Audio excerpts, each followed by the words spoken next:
मेरे पापा का सपना था। मेरे पापा तो व्यवसाय उनका जेवर का था, जो सोने चांदी का छोटा सा दुकान सकरी चौक पे था उनका, लेकिन वो ट्यूशन टीचर थे और उनके जो विद्यार्थी आज भी बड़े बड़े पोस्ट पे है, तो उनका एक सपना, तो उस सपना को हम कंटिन्यू करना चाह रहे हैं। नमस्कार, आप देख रहे हैं न्यूज़ फॉर पब्लिक और मैं हूं फैयाज। इस वक्त हमारी मौजूदगी मधुबनी जिले के पंडौल प्रखंड क्षेत्र अंतर्गत सागरपुर सोनार टोला वार्ड संख्या 5 में, और यहाँ पे एक निःशुल्क शिक्षण संस्थान है। संस्थान का नाम है स्वर्गीय रामविलास ठाकुर स्मृति निःशुल्क शिक्षण संस्थान। बता दें कि इस शिक्षण संस्थान का शुभारंभ 2023 में किया गया था और यहाँ लगातार आर्थिक रूप से कमज़ोर बच्चे, जो सबसे अंतिम पायदान पे खड़े बच्चे, जिनको पैसे की कमी है, वैसे बच्चे को यहाँ निःशुल्क ट्यूशन दी जा रही है। बता दें कि स्वर्गीय रामविलास ठाकुर एक स्वर्ण व्यवसायी थे और शिक्षक भी थे। उनका सपना था कि समाज में जो बच्चे पढ़ नहीं पा रहे हैं पैसे की कमी के कारण, वैसे बच्चे को पढ़ाए। लेकिन स्वर्गीय रामविलास ठाकुर तो अब इस दुनिया में नहीं है, लेकिन उनके पुत्र हैं मुकेश कुमार ठाकुर। उसी सपने को साकार करते हुए मुकेश कुमार ठाकुर ने एक निःशुल्क शिक्षण संस्थान खोला और लगातार बच्चे को निःशुल्क शिक्षा दे रहे हैं। और इनके साथ में है मुकेश कुमार ठाकुर के भाई ज्ञानेश ठाकुर। वो भी लगातार प्रयास कर रहे हैं, मेहनत कर रहे हैं कि बच्चे कैसे आगे बढ़े, बच्चे का भविष्य कैसे बने। तो उस सपने को साकार कर रहे हैं मुकेश कुमार ठाकुर और इनके भाई ज्ञानेश कुमार ठाकुर। तो आइए हम खास बातचीत करते हैं। हमारे साथ हैं मुकेश कुमार ठाकुर। मुकेश जी, सबसे पहले हमारे चैनल में आपका बहुत बहुत स्वागत है। थैंक यू फैयाज जी। सबसे पहले तो आपको हम धन्यवाद देना चाहते हैं कि आप अपने बहुमूल्य टाइम को निकाल के मेरे पास आए और मेरे संस्थान में पधारे। पहले तो आपको धन्यवाद देना चाहते हैं। मेरा नाम मुकेश कुमार ठाकुर है। हम सागरपुर के निवासी हैं। हम चेन्नई में रहते हैं। चेन्नई में मेरा बिजनेस है और 25 साल से वहाँ पे बिजनेस चल रहा है। तो और मेरा एक छोटा भाई है जो बॉम्बे में रहता है, ज्ञानेश है, जो इस संस्था को देखता है। क्या कहना चाहेंगे स्वर्गीय रामविलास ठाकुर शिक्षण संस्थान के बारे में, क्या कहना चाहते हैं? देखिए, एक ऐसा संस्था है जो मेरे पापा का सपना था। मेरे पापा तो व्यवसाय उनका जेवर का था, जो सोने चांदी का छोटा सा दुकान सकरी चौक पे था उनका, लेकिन वो ट्यूशन टीचर थे और उनके जो विद्यार्थी आज भी बड़े बड़े पोस्ट पे है, तो उनका एक सपना, तो उस सपना को हम कंटिन्यू करना चाह रहे हैं। जब हम चेन्नई में बिज़नेस स्टार्ट किए, तो वो तो मेरा आपको जो बिज़नेस का जो है संस्था है वो वहाँ पे चल रहा है, तो वो मेरी कर्म भूमि है। जब हम जन्मभूमि का बात करते हैं तो हमने सोचा कि जन्मभूमि को कुछ किया जाए और उसका एक ये रास्ता हमको अच्छा दिखा, उसको हम करने जा रहे हैं। चेन्नई में क्या करते हैं आप? चेन्नई में मेरा कॉर्पोरेट गिफ्टिंग का बिज़नेस है और बॉम्बे भी मेरा ब्रांच है। और कॉर्पोरेट गिफ्टिंग, जो गिफ्ट वगैरह जो सप्लाई होता है, हम कॉर्पोरेट कंपनी के लिए काम करते हैं। और हम बिहार एसोसिएशन तमिलनाडु के सेक्रेटरी भी हैं चेन्नई में। और ये जो संस्था आपकी चल रही है आपके गांव में, स्वर्गीय रामविलास ठाकुर निःशुल्क शिक्षण संस्थान, ये कब प्रारंभ हुई थी? ये अभी 1 साल कंप्लीट हो गया है। 2023 में हम शुरुआत किए थे इसका। और हमारे जो एक्स डीजीपी थे जो तमिलनाडु के, उन्होंने आके यहाँ पे शुरुआत किया था इस संस्था का। क्या नाम है एक्स डीजीपी?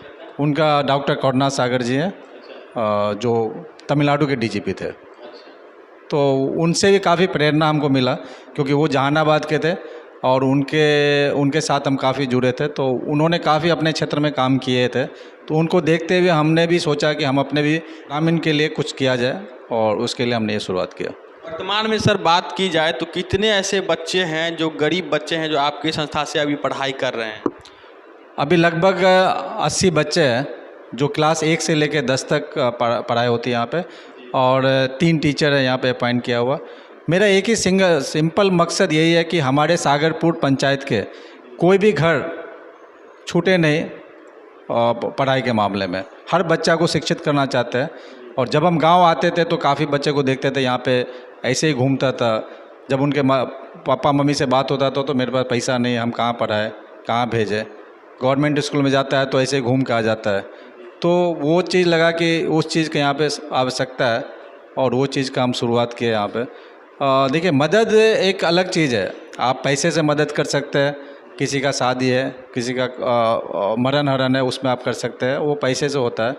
लेकिन वो एक तात्काल होता है, और जो हम शुरू से करते हैं, हमारे पास जो भी आते हैं उनको जो हमसे मदद होता है करते हैं, लेकिन ये कंटिन्यू हो पाएगा कि नहीं वो हमको नहीं मालूम है। तो इसके लिए हमने सोचा कि हर घर के फैमिली से एक बच्चे को हम वो काबिल बना दें जो किसी का मोहताज ना हो, वो अपने पाँव पे खड़ा हो जाए, अपने फैमिली को 10,000, 15,000, 50,000 सैलरी कमा के वो दे दे। ये बनाने का मेरा कोशिश था। शिक्षा की बात की जाए तो सर बहुत सारे स्कूल हैं, ऑलरेडी गवर्नमेंट स्कूल हैं, वहाँ भी शिक्षा होती है, लेकिन आप अपना जो यहाँ संस्था डाले हैं तो लोग कितने मोटिवेट हैं इनसे? काफ़ी मोटिवेट है। देखिए, स्कूल में जो शिक्षा होता है वो तो अपने लेवल पे होता है, लेकिन उसको तराशने का काम जो है ना वो ट्यूशन सेंटर में किया जाता है। और हम यहाँ पे सिर्फ उनको पढ़ाई नहीं देते हैं, जो बच्चा खेलता है, जो बच्चा स्कूल नहीं भी जाता है, वो तो हमारे टीचर को बोला कि उस बच्चे को भी यहाँ पे लाया जाए, उनको एक स्कूल के माध्यम से, इस शिक्षा के माध्यम से उसको इसमें जोड़ा जाए। और यहाँ पे बेसिक सिखाया जाता है, अपने माता पिता से कैसे व्यवहार करना है, सुबह उठ के क्या क्या करना है, तो उसको बेसिक से सिखा के हम उस रूट में लाना चाहते हैं। तो कल और जो बच्चा पढ़ने के बाद जिसका स्कूल में एडमिशन नहीं होता है, उसको हम लोग एडमिशन भी ले जाके वहाँ करवाते हैं। यहाँ जो है शिक्षा निःशुल्क दी जा रही है? जी, यहाँ पे शिक्षा निःशुल्क दिया जाता है। जो बच्चा 6 महीना कंटिन्यू यहाँ पे ट्यूशन करता है उसके लिए स्कूल बैग भी आता है। स्कूल बैग हम लोग वहाँ से भेजते हैं, फ्री उनको दिया जाता है। बाकी अभी स्पोर्ट्स के लिए भी काफ़ी यहाँ पे एक्टिविटी चल रहा है। तो जो हमसे हो पा रहा है हम इस बच्चे के लिए कर रहे हैं, और मेरा एक ही उद्देश्य है कि इस बच्चे का भविष्य बनाना है। क्या है आपका ये संस्था, क्या है, एनजीओ है या फिर क्या है? ये कोई एनजीओ नहीं, ये मेरा पर्सनल इंटरेस्ट के हिसाब से चल रहा है और मेरा पर्सनल इन्वेस्टमेंट है इसमें। हम ना तो अभी तक किसी का ट्रस्ट से 1 रुपया लिए है, और अभी सिर्फ रजिस्ट्रेशन हुआ है तमिलनाडु मद्रास में, हमने इसका रजिस्ट्रेशन करा है। लेकिन ये ना तो ट्रस्ट है ना तो एनजीओ है, और ये पर्सनल, जो मेरा पर्सनल है, अभी तक पर्सनल के हिसाब से चल रहा है। जिस दिन हमको लगेगा कि हम देने के लायक नहीं है, देने के सक्षम नहीं है, क्योंकि मेरा जब संस्था बहुत बड़ा हो जाएगा तो फिर उस टाइम देखेंगे कि हमको कहाँ कहाँ से मदद लेना है। तो अभी प्रेजेंट में सिर्फ सागरपुर के जो पंचायत के जो लोग हैं उनके लिए ही है? अभी तो फ़िलहाल यहीं पे है, क्योंकि मेरा मेन मकसद है कि हमारे जो गांव है, हमारे जो टोला है, हमारा जो वार्ड है, उसको पहले शिक्षित कर ले। जब ये मेरा शिक्षित हो जाएगा तो फिर दूसरे गांव में भी जाएंगे, जहां अगर वहां से अप्रोच आएगा और वहां पे हमको लगेगा कि वहां पे आवश्यकता है। तो मेरा मेन है कि हमारे पूरे डिस्ट्रिक्ट में हर गाँव में एक ऐसा संस्था होना चाहिए जो हर बच्चे को, कोई ऐसा बच्चा नहीं हो जो अशिक्षित रहे। ये मेरा सपना है। वो हम अपने गाँव से शुरुआत की है, क्योंकि पहले मेरा गांव शिक्षित करना चाहते हैं, उसके बाद हम दूसरे गांव को करेंगे। फ्यूचर में कई लोग ये भी सोचते हैं कि निःशुल्क आप शिक्षा दे रहे हैं, तो फ्यूचर में आपकी जो यात्रा है, जो जर्नी है, वो आप राजनीति में भी आप आ सकते हैं, ऐसा कुछ? राजनीतिक का तो अभी तक सोच नहीं है मेरा, और ना दूर दूर तक इसका कोई मेरा एक आशा है। हमको यही आशा है कि मेरे जो गाँव है, जो बिहार वासियों का एक अलग इमेज बना हुआ है बाहर में, वो इमेज को ख़त्म करना है और हमारे हर बच्चे को शिक्षित बनाना है, और उस बच्चे पे इतना जिम्मेदारी दिया जाए कि वो अपने फैमिली को आराम से भरण पोषण कर ले। ट्यूशन की बात की जाए तो सर ट्यूशन कितने से कितने तक यहाँ पढ़ाया जाता है? टाइमिंग क्या है? 1 क्लास से लेकर 10 क्लास तक है, 3 टीचर है। टाइमिंग सुबह में 6 से 10 क्लास का बच्चे का होता है, 7 से 9, और शाम में 5 से 7 छोटे बच्चे का क्लास होता है, छोटे बच्चे का क्लास। और ये आपको निःशुल्क शिक्षा देने की जो है प्रेरणा किन से मिली, किन से आप इंस्पायर हुए? निःशुल्क इसीलिए किया गया क्योंकि इसमें सिर्फ गरीब बच्चे हैं, और गरीब बच्चे को दिया जाता है। जो मेरी शक्ति है, मेरा एक इनकम है, इनकम में से कुछ परसेंटेज हम अपने समाज के लिए देना चाहते हैं, वो परसेंटेज निकाल के, क्योंकि हम अगर यहाँ पे चार्ज करेंगे तो बच्चे लोग नहीं आएंगे, और हमको चार्ज करना भी नहीं है। हमको उनको टारगेट करना है जो बिल्कुल ही लोअर पादान पे है, और उस फैमिली को हमको टारगेट करके ऊपर लेके आना है इस बच्चे के द्वारा। प्रेरणा स्रोत कौन बने इसके? प्रेरणा स्रोत तो एक तो पापा थे, जिनके स्टूडेंट आज भी अच्छे अच्छे पोस्ट पे है। सेकंड प्रेरणा स्रोत हमारे जो डीजीपी करुणा सागर साहब हैं, जो जहानाबाद से बिलोंग्स करते हैं, और वो अपने क्षेत्र में स्टूडेंट के लिए काफ़ी काम किया है। कोई ऐसा स्कूल नहीं होगा जहाँ पे हम लोग मिल के, उस गवर्नमेंट स्कूल में जब हम लोग जाते थे वहाँ पे, तो देखते कि अगर बच्चे का भविष्य अच्छा है, बच्चा अच्छा करना चाहता है, तो उनको जो भी फैसिलिटी हम लोग दे सकते थे डॉक्टर करुणा सागर के थ्रू, वो हम लोग, जैसे स्कूल बैग हुआ बांटना, बच्चे को स्कॉलरशिप देना हुआ, तो वो सब करते थे। तो वहाँ से हमको लगा कि अगर समाज को अगर कुछ रिटर्न करना है तो ये से बेहतर कोई जरिया नहीं हो। आपके पिताजी स्वर्गीय रामविलास ठाकुर, और उनकी जो एक लकीर खींची गई थी वो स्वर्गवास हो गए, उस लकीर को आप आगे बढ़ाना चाहते हैं? बस उस लकीर को हम आगे बढ़ाना चाहते हैं और इस संस्था से जितने भी ज़्यादा से ज़्यादा गरीब बच्चों का भलाई हो सके वो हम करना चाहते हैं। फ्यूचर में किस तरह की प्लानिंग है इस संस्था के बारे में आप?